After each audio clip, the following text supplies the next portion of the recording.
By most metrics, I am a stupid person. The youngest Bitcoin billionaire. Erik Finman. Crypto investor Erik Finman. Erik Finman.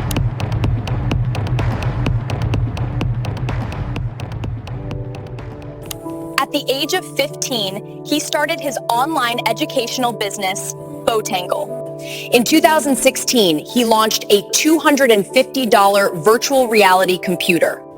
Then he received approval from NASA to launch a satellite next year. Ladies and gentlemen, please give a huge welcome to Erik Finman.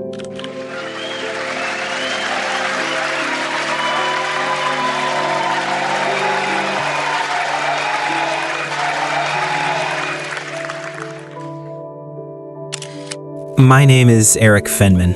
I'm an entrepreneur and investor. I didn't do well in school, and I never fit into the traditional system. I started building businesses at a young age, trusted my instincts, and chose a different path than what most people expected. By most metrics, I am a stupid person, but I've always believed in myself, even when no one else did. They called me a dropout, a kid who didn't fit in, yet the world started calling me a millionaire. At 15, while most kids were just trying to fit in, I launched my own online education platform, Botangle. I wanted to fix what school wasn't doing well. Not the smartest idea, especially during finals week. I was so focused on building that I failed my geometry test. That's when I learned. Starting a business is actually hard. I didn't know what I was doing, so I went online looking for help. I posted about Botangle on Reddit Entrepreneur. I didn't expect much, but it blew up. Hundreds of comments from people around the world. They gave real feedback, what worked, what didn't, and how to improve it. For the first time, people judged the idea, not my age or my grades. Then a reporter from Mashable reached out and asked to write about my story. The article went live, and suddenly it was everywhere. Entrepreneur magazine picked it up. I was trending on Twitter. People started reaching out. Investors, developers, mentors. People from Reddit congratulated me for actually building something. That's when I realized I was managing a real company. Botangle taught me more than school ever did. It was built on one simple belief. Learning shouldn't be limited by classrooms or rules that don't work for everyone. What started as a small idea quickly turned into something far bigger than I imagined. It proved that age didn't matter and that real learning could happen anywhere if you are brave enough to change the system. As I stepped onto that stage, I could feel the energy shift. For the first time, people weren't doubting my ideas.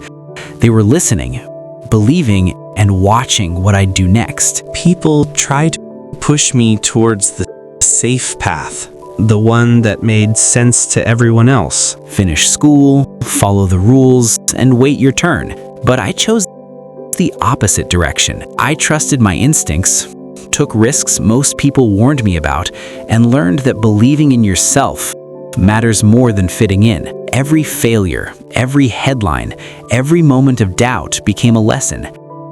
Each one pushed me to think differently, move faster, and grow stronger. Every doubt played its role in shaping who I became. Those moments didn't slow me down. They built the foundation for everything that followed. I was never great at school. Grades didn't define me, and classrooms didn't feel like my place. But I was competitive, especially with my brother. He kept talking about this thing called Bitcoin, calling it the future of money. I didn't care until he said he bought 40 Bitcoins. So I did what any younger brother would do. I bought more.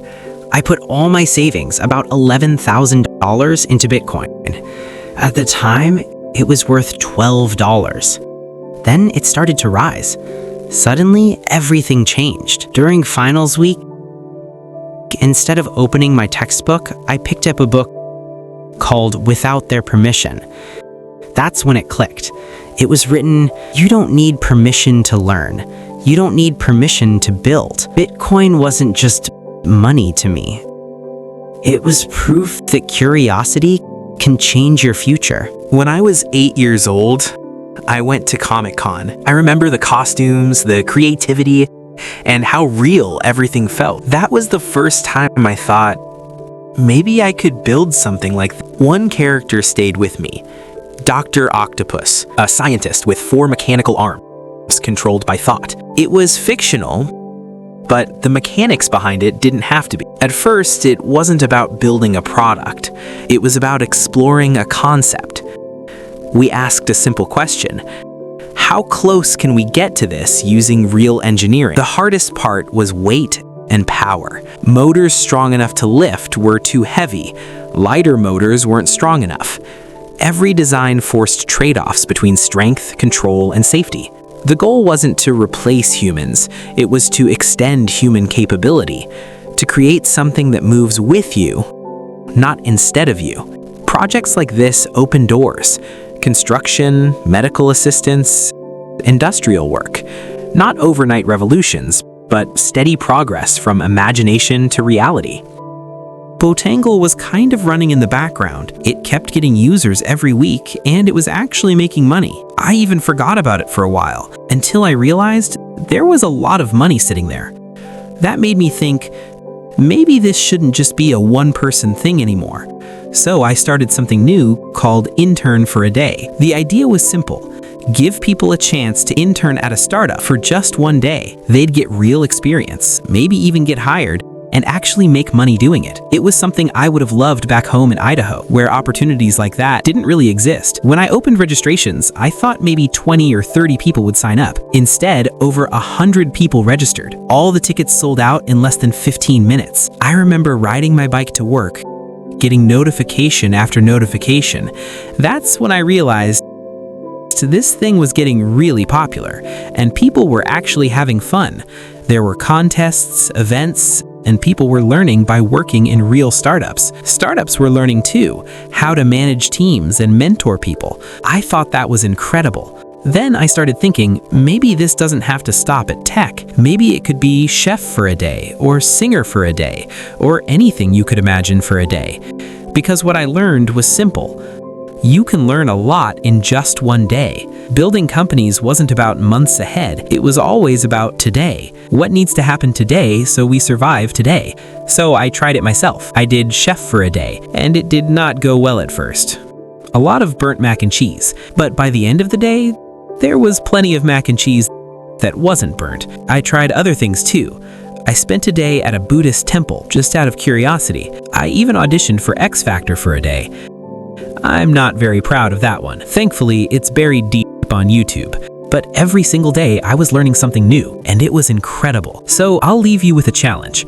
Go out and learn something. Really commit to it for a day. Don't do it part-time. Fully experience it. Sample your passion, and figure out what you want to do next. When is day one of your journey?